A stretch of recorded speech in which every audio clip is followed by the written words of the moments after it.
हरिहर आश्रम डहर्रा में चल रही श्रीमद् भागवत कथा, सैकड़ों श्रद्धालु हो रहे शामिल। चित्रकूट से आए पंडित वेंकटेश महाराज अपनी सुरीली आवाज में सुन रहे भक्तों को श्रीमद् भागवत कथा। राजनगर विधानसभा क्षेत्र के हरिहर आश्रम डहर्रा में श्रीमद् भागवत कथा का आयोजन श्रद्धा और उत्साह के साथ जारी है। 15 जनवरी को भव्य कलश यात्रा के साथ कथा का शुभारंभ किया गया था। कथा का मुख्य आकर्षण चित्रकूट धाम से पधारे प्रसिद्ध पंडित वेंकटेश महाराज हैं, जो अपनी मधुर वाणी में भक्तों को भगवान श्री कृष्ण की लीलाओं और उपदेशों का रसपान करा रहे हैं। हनुमान जी की प्राण प्रतिष्ठा और भंडारा होगा विशेष आकर्षण। 22 जनवरी को पूर्ण आहुति के साथ भव्य भंडारे का आयोजन होगा। सैकड़ों भक्त ले रहे कथा का आनंद। हर दिन दोपहर 3 बजे से शाम 6 बजे तक श्रीमद् भागवत कथा का आयोजन हो रहा है। इसमें सैकड़ों की संख्या में पुरुष, महिलाएं और बच्चे भाग ले रहे हैं। कथा के दौरान पंडित वेंकटेश महाराज न केवल धर्म की महिमा का बखान करते हैं, बल्कि समाज में सही मार्ग अपनाने का संदेश भी देते हैं। श्रद्धालुओं में उत्साह। श्रद्धालु इस पवित्र आयोजन में सम्मिलित होकर आध्यात्मिक शांति और आनंद का अनुभव कर रहे हैं। भक्तों का कहना है कि महाराज जी की कथा सुनने से मन को अद्भुत शांति मिलती है और जीवन में सही दिशा प्राप्त करने का मार्गदर्शन मिलता है।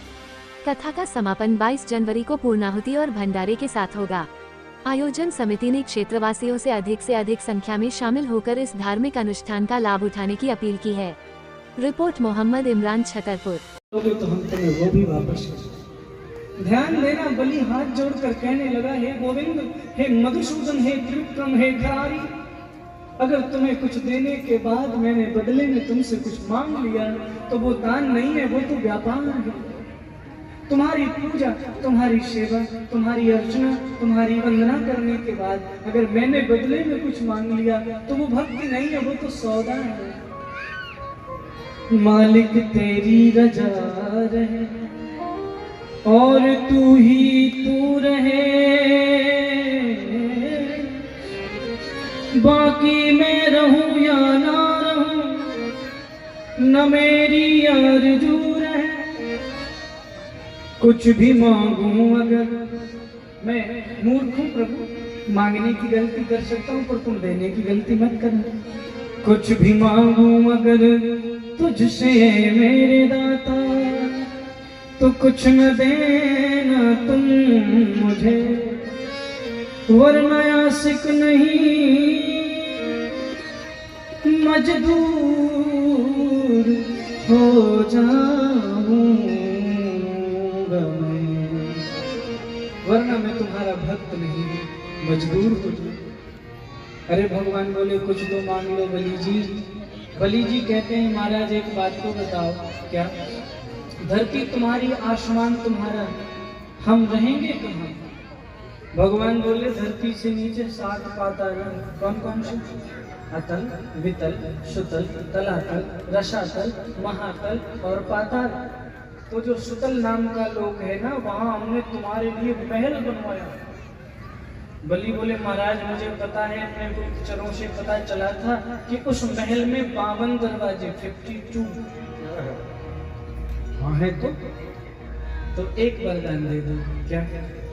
पाताल के 52 द्वारों पर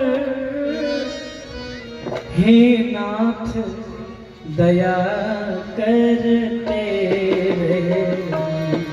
पाताल के 52 द्वारों पर हे नाथ दया करते रहना।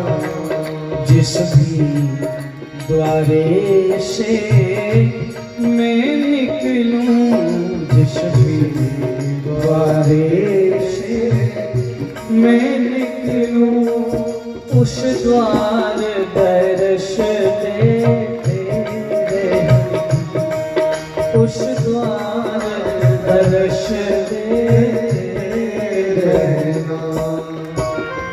बलि बोले, महाराज 52 दरवाजों में जिस दरवाजे से हम अंदर जाएं वहां आपका दर्शन पाएं, जिस दरवाजे से बाहर निकले वहां आपका दर्शन पाएं। भगवान बोले, गजब की बात करते हो बलि, हम तुम्हारे सिक्योरिटी गार्ड, द्वारपाल बन गए।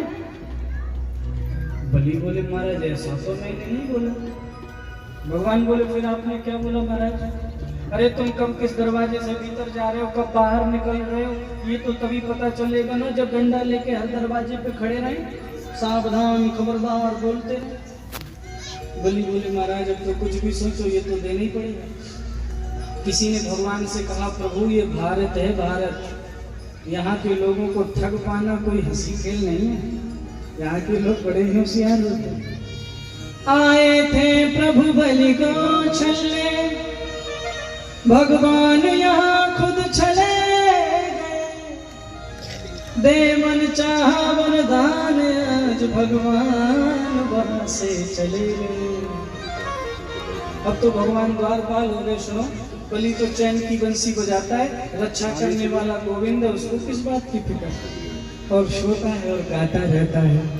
मोहन से दिल क्यों लगाया ये मैं जानूं या हो जानूं, छलिया से दिल क्यों लगाया ये मैं जानूं या हो जानूं, छलिया से दिल क्यों लगाया है ये मैं जानूं या हो जानूं, छलिया से दोनों हाथों से ताली सेवा करते शरीर हर बात निराली है उसकी, हर बात में है एक पेड़ा, हर बात निराली है